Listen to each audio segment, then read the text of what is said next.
नमस्कार, मैं हूं संजीव कुमार और आप देख रहे हैं लाइव बिहार न्यूज़ नेटवर्क।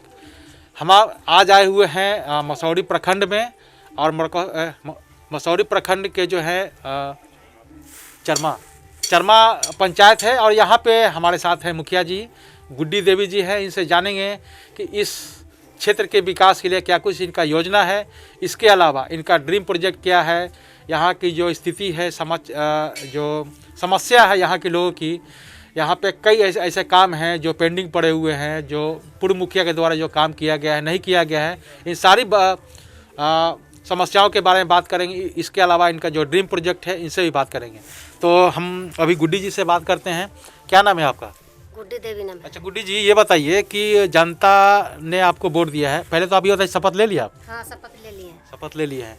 तो ये बताइए इस क्षेत्र के विकास के लिए आपने कुछ योजना बनाया होगा? हाँ, जो योजना होगा, जो सोचल जाएगा, जो लेंगे थी विकास के सब होंगे, जो मंटू जी सब करेंगे। अच्छा, मतलब मंटू जी हैं जो आपके सलाहकार हैं। हाँ, सब। और इस क्षेत्र के जो भी विकास का या जो भी एजेंडा है, जो समस्या है, तो उसको हर स्तर पर देखने का काम करेंगे। मंटू जी, आपका हमारे चैनल लाइव बिहार में आपका स्वागत है। पहले तो नमस्कार आप प्रेस भाइयों को कि हमको इस लायक समझे और इस चरमा के मुखिया गुड्डी देवी के उपलक्ष्य में हम उनके सामने इनके सलाहकार के रूप में आपसे कुछ बात करना चाहते हैं। तो इसके लिए आप इस काबिल समझे, इसके लिए सभी लोगों को जी। अच्छा, ये बताइए कि जनता ने गुड्डी देवी जी को एक बहुमत दिया है। हाँ 5 साल के लिए बहुमत दिया है। तो आपकी क्या योजना है? सबसे पहले शपथ तो हो गया, 24 तारीख को हो गया। तो इस क्षेत्र के सबसे पहले डेवलपमेंट के लिए क्या आपने सोच रखा है? इस क्षेत्र में हमारे चरमा पंचायत में सबसे बुरा हाल शिक्षा का है। जितने भी स्कूल हैं उसके शिक्षक और वहाँ की व्यवस्था बहुत ही लचर है और शिक्षा के बिना सारा विकास अधूरा है। इसलिए हम लोग का सबसे बड़ा फोकस शिक्षा पे है कि हमारे पंचायत की हमारे पंचायत के बच्चे और बेटियां आराम से पढ़ सकें और उनको किसी भी प्रकार का स्कूल में कोई दिक्कत ना हो। ये पहली प्राथमिकता है हमारी। दूसरी क्या है? दूसरी प्राथमिकता है यहाँ का सड़क, नली गली जो है, पक्कीकरण का जो भी काम होता है जिससे बरसात के दिनों में आवागमन में बहुत परेशानियाँ होती हैं, उस चीज़ को सुधार करना। तीसरी है सब लोग को सुरक्षा मुहैया कराना। सब लोग निडर व्यवस्था से, प्रशासन के सहयोग से अपने बाजार, स्कूल सब तरह सब जब जाए और निर्भीक रहें। ये तीसरी प्राथमिकता है। ये बताइए कि आज के डेट में चूँकि अब महिला क्षेत्र है, ये महिलाओं के लिए विकास के लिए क्या कुछ योजना बना रखे हैं आप इस क्षेत्र में? इस क्षेत्र में हमारी बहुत सारी महिलाएं हैं जो छोटी भी हैं और बड़ी भी हैं, अशिक्षित हैं और काम काज को इन लोगों का बहुत कमी है। इसके लिए सबसे प्राथमिकता तो हम लोग दिए थे कि सिलाई व्यवस्था, जो सिलाई शिक्षण प्रशिक्षण केंद्र हो, वो हमारे यहाँ हो और सब लोग को अपने काम के लिए कुछ टेक्निकल चीज़ सीखें और सीख के अपना जीवन यापन करने में उन लोगों को किसी भी प्रकार का कोई दिक्कत ना हो। चाहे वो डेयरी संबंधित हो, चाहे वो सिलाई सेंटर हो, या फिर और भी नाना प्रकार के जो ब्लॉक के आधार पर हम लोग को यहाँ पर मिलेगा, उसमें हम लोग उसको प्राथमिकता में डालेंगे। अच्छा, ये स्वास्थ्य को लेकर क्या योजना है? जैसे स्वास्थ्य का तो हम क्षेत्र में भी गए थे, कई लोगों से बात की है, लचर बहुत व्यवस्था है यहाँ पे। देखिए यहाँ पर क्या हो जाता है कि कभी कोई बीमार पड़ता है तो उसको मसौढ़ी, नवतपुर या फिर प्राइवेट डॉक्टरों के पास जाना पड़ता है, जो एक बहुत बड़ी समस्या है। हमारे पंचायत में एक भी प्राथमिक उपचार केंद्र नहीं है। तो हमारी सरकार से ये तो सर्वप्रथम आग्रह होगी कि हमारे पंचायत में एक प्राथमिक उपचार केंद्र खुले, जहाँ पर कोई भी व्यक्ति बीमार पड़े तो इमीडिएट वहाँ पे पहुँच जाए जल्दी और उसका अच्छा से इलाज हो, या फिर उसको वहाँ से बड़ा इलाज कराना है तो वहाँ पर वो लोग डॉक्टर्स लोग भेज सकें, ताकि प्राइवेट के चंगुल से आदमी बचे। युवाओं के रोजगार के लिए क्या व्यवस्था करेंगे? युवाओं के बच्चों के विषय में तो कुछ से मनरेगा योजना आता है। अच्छा, पंचायत में रोजगार के देने के लिए होता है हर क्षेत्र में। केंद्र सरकार की योजना, बिहार सरकार की योजना है। बिहार सरकार की योजना जो मनरेगा का काम है, इसमें सभी श्रमिक, इस पंचायत के जितने भी गांव में जो श्रमिक हैं मनरेगा के तहत काम करना चाहेंगे, उनका अकाउंट खुलवा के उसमें रोजगार प्रदान किया जाएगा।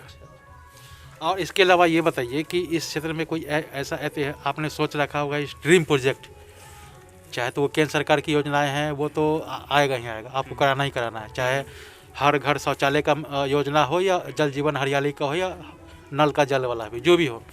इसके अलावा आपने कुछ सोचा होगा ना कि अगर जनता हमें बोलता है तो एक ऐसा हम ऐतिहासिक काम करें जिससे यादगार हो। जी, ये ऐतिहासिक काम के लिए हम लोग पर्यावरण से बहुत जूझ रहे हैं।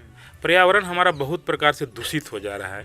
इसमें सबसे बड़ा प्रॉब्लम हम लोग को होता है कि हमारा नदी का कचरा जो अवशेष है, हमारे नदी के जितनी भी नालियाँ हैं सब नदी में खुली हुई हैं, इसलिए नदी दूषित होती जा रही है।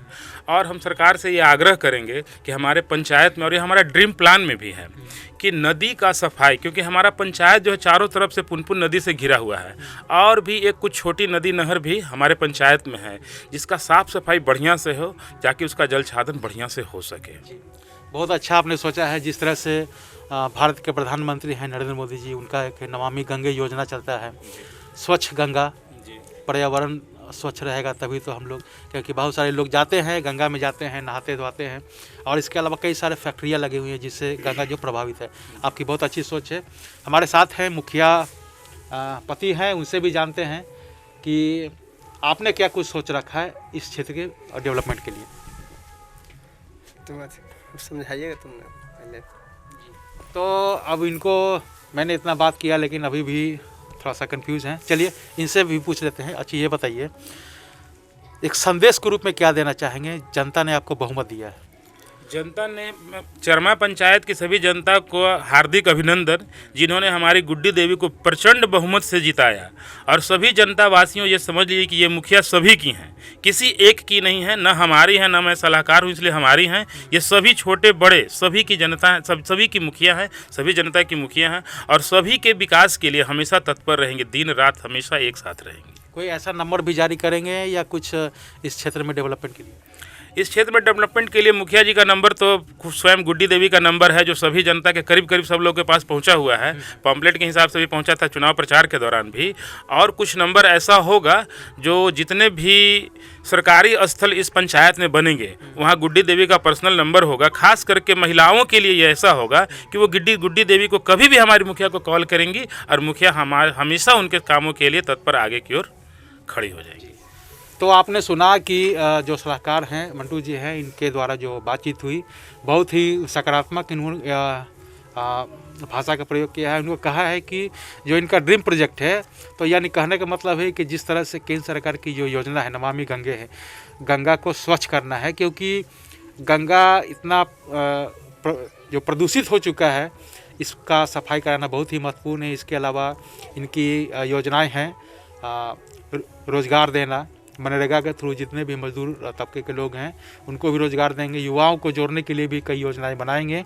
इसके अलावा जो महिलाएं हैं, महिलाओं को भी ये प्रशिक्षित करेंगे, प्रशिक्षित करने के बाद उनको भी रोज़गार दिलाने के काम करेंगे। जिस तरह से ये ब्लॉक में जाएंगे, वहाँ से अगर इनके क्षेत्र में जो कार्य होगा ये तो अपने स्तर से करेंगे ही, लेकिन इसके अलावा भी ब्लॉक स्तर पर जाएंगे। लघु कुटीर उद्योग टाइप का होता है, जैसे सिलाई मशीन हो गया, ऐसे ऐसे कई योजनाएँ हैं लघु कुटीर उद्योग के द्वारा जो है इस योजना को लोगों को दिलाने का काम करें, चूँकि आत्मनिर्भर बन सके। जिस तरह से आत्मनिर्भर भारत है, आत्मनिर्भर बिहार है, इसलिए आत्मनिर्भर पंचायत बनाने का भी काम करेंगे। इसके अलावा आपको बता दें कि इस क्षेत्र के विकास के लिए सबसे बड़ा चीज़ होता है भ्रष्टाचार, तो भ्रष्टाचार मुक्त भी करेंगे, क्योंकि जो पिछले कार्यकाल के द्वारा जो हुआ है कमीशन खोरी का जो काम होता था, इनका कहना है कि इस पर भी हम लोग बैन लगाने का काम करेंगे।